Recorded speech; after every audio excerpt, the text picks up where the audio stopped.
फेंकना बेटा रे कनी दीपक परदेसी का गाना लगाने रे। डीजे बादल राज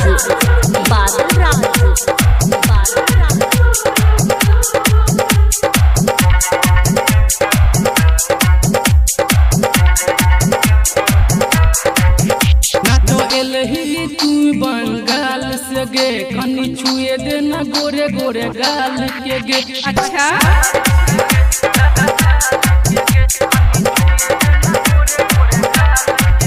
ना तो एलही तू बंगाल से गे कनी छुए देना गोरे गोरे गाल के गे।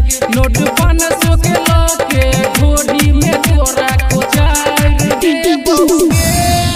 हेलो चेक हेलो, आगे वाले भैया थोड़ा साइड हो जाए, बाबा को प्रोग्राम देखने में दिक्कत हो रहा है। पूरा गरम जवान के उतार देतोगे सब लखुआ छोरा मजा मार लेतोगे। पूरा गरम जवान के उतार देतोगे सब लखुआ छोरा मजा मार लेतोगे। अरे जरा रे हट रे।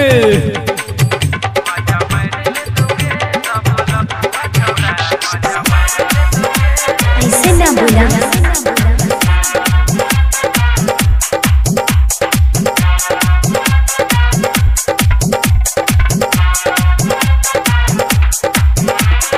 डीजे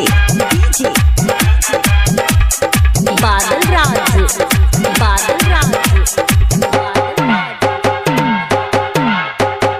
कियो देखाबो तोरा तू हजरिया कियो देखाबो नमरी के।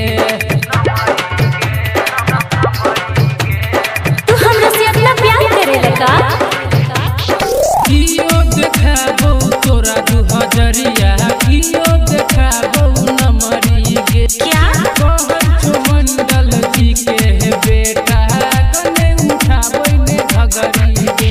चालू होई गेलै आब जनरेटर के देखी कहै छै छौरा अपलेटर के।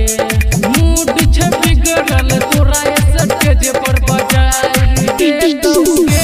हेलो चेक हेलो, जितने कमेटीगण है उन सबसे गुजारिश है कि कृपया यहाँ पर आए क्योंकि यहाँ पर माहौल गर्म हो चुका है। पूरा गरम जवान के उतार देतोगे सब लखुआ छोरा मजा मार लेतोगे।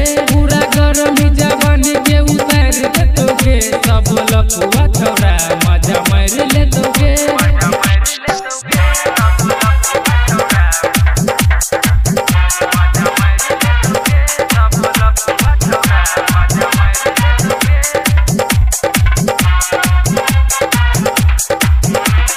डीजे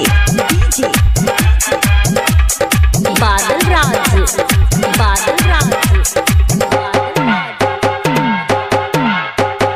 पूरे रात नचे तो तोरा चलतो नहीं आई बहाना के।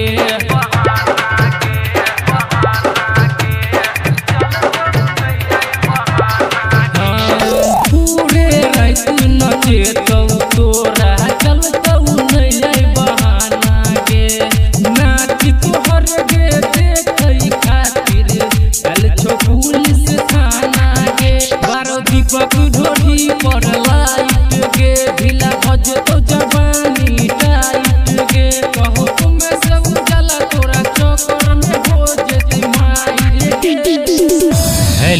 हेलो चेक हेलो, फेंकना भैया जहाँ कहीं है आपसे गुजारिश है स्टेज पर आए और बंगलिया के साथ थोड़ा ठुमका लगा के दिखाए। पूरा गरम जवान के उतार देतोगे सब लखुआ छोरा मजा मार लेतोगे। पूरा गरम जवान के उतार देतोगे सब लखुआ छोरा मजा मार लेतोगे।